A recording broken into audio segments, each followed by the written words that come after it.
เกิดฝนตกอย่างหนักนะครับวันนี้ดูครับโอ้โหขาวมองไม่เห็นเลยครับ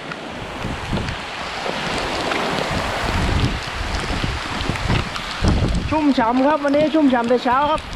ทุ่งนาเขียวกระจีแน่นอนครับ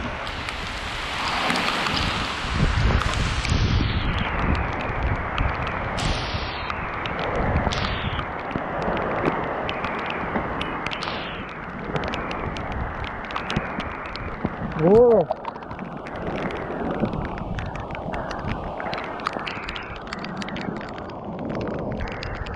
ข้าวต้องสมบูรณ์นะครับ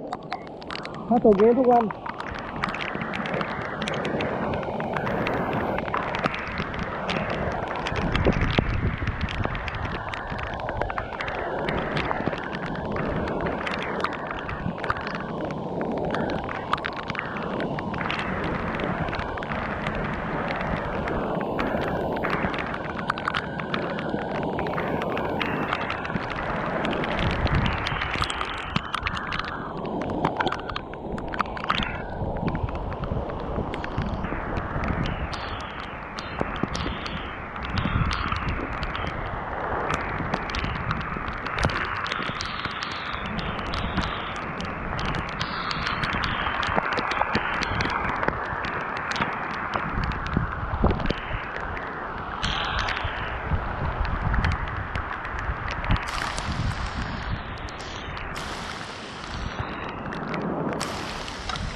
ตรงหนัก